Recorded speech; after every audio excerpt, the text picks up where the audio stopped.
চাই অ্যাডভোকেট ফজলুর রহমান, যা কিছু এই মুহূর্তে দেশে চলছে, সাবেক সমন্বয়ক হাসনাত আব্দুল্লাহর একটি ফেসবুক স্ট্যাটাস এবং সেনাবাহিনীর বিরুদ্ধে এক ধরনের অভিযোগ আওয়ামী লীগকে পুনর্বাসনের বিষয়ে এবং গত ২৪ ঘন্টায় যা কিছু ঘটে গেল সবকিছুকে আপনি কি হিসেবে দেখছেন? আপনাকে অসংখ্য ধন্যবাদ। বাংলাদেশের আমার সম্মানিত জনগণ, জনতা, তাদেরকে আমার সালাম, এবং বিদেশে যারা দেখছেন তাদেরকে আমি সালাম জানাচ্ছি। আসসালামু আলাইকুম।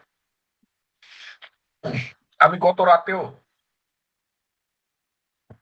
বাংলাদেশের বর্তমানে প্রেক্ষাপট নিয়ে অনেক কথা বলেছি।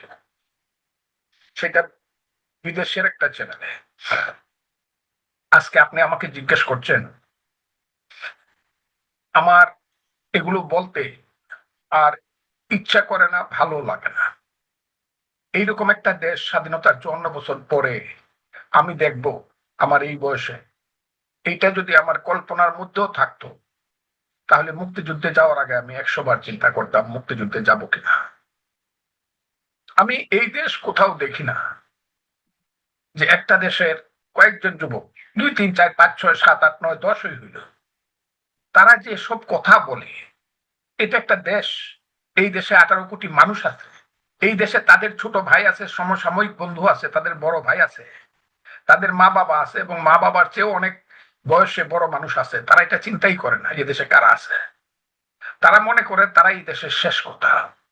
এটা ভাবতেও আমার অবাক লাগে যে আমার দেশের যুবকেরা এত উদ্ধত চিন্তা করে এবং কথা বলে। যেমন তারা একজন, এই অধ্যত্ব কোত্থেকে পাচ্ছে অ্যাডভোকেট ফজলুর রহমান, আপনার কি আমি মনে হয় আমি একটু এই বল জিনিসগুলো? আমি কোত্থেকে পাচ্ছি এই কথাটা তো আমি বলছি। জি, জি।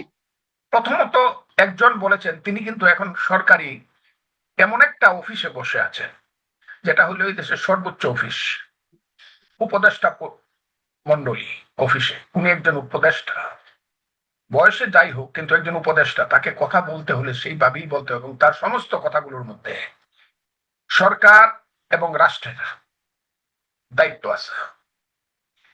এই যুবকটি যে কি বলল, কই তার বাড়ি, তার বাপের নাম কি, কোথায় থাকতো, কোথায় লেখাপড়া করছে, কোথায় রাজনীতি করছে, কোন সড়ক দিয়ে হাঁটছে, মানে আগরতলার যে মহারাজা ছিল বীর বিক্রম মাণিক্য বাহাদুরের ছেলেরা ওইভাবে কথা বলে না। তারা মনে হইতেছে তারা ওই ধরনের বীর বিক্রম মাণিক্য বাহাদুর। কি বলতেছে, ৫ই আগস্টের আন্দোলন যদি আমরা সফল হতে না পারতাম, তাহলে প্রয়োজনে সশস্ত্র যুদ্ধ করতাম। এর আগে ২, ৩ জন ছেলে বলেছে কিভাবে তারা পুলিশকে মেরেছে, কিভাবে কি তারা উড়িয়ে দিয়েছে, ইত্যাদি ইত্যাদি। পরশুদিন আরেকবার একজন বলল, তার নাম বোধহয় হাসনাত আব্দুল্লাহ। সে এমন ভাবে ক্যান্টনমেন্টকে চ্যালেঞ্জ করলো, সেনাবাহিনীকে চ্যালেঞ্জ করলো, যদিও সে বলল যে প্রয়োজনে নিজে জীবন দিয়ে দিব। জীবন দিয়ে দিব মানে তো যুদ্ধ করার প্রয়োজন আসবে। তো উনি যুদ্ধ করতে চান কার বিরুদ্ধে? উনারা যুদ্ধ করতে চান কার বিরুদ্ধে? সেই যুদ্ধ করার আকাঙ্ক্ষা বা বাসনা যদি থাকে যে একটা দেশের ক্যান্টনমেন্টের বিরুদ্ধে বা সেনাবাহিনীর বিরুদ্ধে যুদ্ধ করবে, এখানে সেনাবাহিনীর প্রধান তো কোনো ব্যক্তি না, উনি তো একটা ইনস্টিটিউশন। যখন তার বিরুদ্ধে বা যুদ্ধ করার কথা আসবে, তখন তো শুধু সেনাবাহিনী, এটা ওয়াকারুজ্জামানের বিরুদ্ধে একক যুদ্ধ, মল্ল যুদ্ধ না, এটা তো ক্যান্টনমেন্টের বিরুদ্ধে, আমাদের সার্বভৌমত্বের প্রতি সেনাবাহিনীর বিরুদ্ধে যুদ্ধের কথাটা বোঝায়।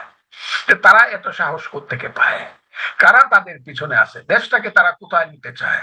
একজন সন্তান আমাদের, যাকে মাস্টার মাইন্ড বলছিল জনাব ইউনূস সাহেব, সেই ছেলেটি আজকে থেকে ৩ বার উনি বললেন যে এই দেশ গৃহযুদ্ধ হবে। এই যে ক্যান্টনমেন্ট আক্রমণ করার, যে সেনাবাহিনীর বিরুদ্ধে যুদ্ধ করা, আন্দোলনে ফেল করলে সশস্ত্র সংগ্রামের দিকে যাওয়া, এই অস্ত্রগুলো কোথায়? আমি আজকে যে অস্ত্র যদি তাদের কাছে থেকে থাকে, নিশ্চয়ই তারা বাপের বেটা। তারা বলুক যে তাদের কাছে কি কি অস্ত্র আছে।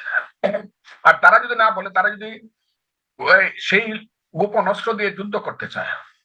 আজকে দেখলাম পত্রিকায় আসছে, তাদের অস্ত্র কোত্থেকে আসছে। থানা লুট করা না, শুধু পাকিস্তান থেকে যে ফুড খাদ্যের নামে যে স্টিমার আসছে, সেইখানে সন্দেহ করা হয়েছে যেতে অস্ত্র আসছে কিনা। আমি আজকে এই দেশের সার্বভৌমত্বের প্রতীক সেনাবাহিনী এবং তার প্রধানকে জিজ্ঞাসা করব এবং অনুরোধ করব যে যদি কোনো অবৈধ অস্ত্র থেকে থাকে, যে অস্ত্রের থ্রেট হলো ক্যান্টনমেন্ট এবং বাংলাদেশের সেনাবাহিনী, সেই অস্ত্রগুলো উদ্ধার করতে আপনাদের পদক্ষেপ নেওয়া উচিত কিনা। নাকি আপনারা এমনই করবেন 5ই ফেব্রুয়ারিতে একজন মানুষের বাড়ি যেভাবে বুলডুজার দিয়ে যখন ঘুরায় দেয়, যখন সেখানে হিজবুত তাহরীরের পতাকা উত্তোলন করে, আইএস এর পতাকা উত্তোলন করে, সেনাবাহিনী গিয়ে যেমন হাততালি দিয়ে একটু তাদেরকে সাহস দিয়ে পিঠ চাপড়িয়ে এসে পড়েছিল, আজকের ব্যাপারটাও কি আপনারা সেভাবে যেতে দিবেন কিনা?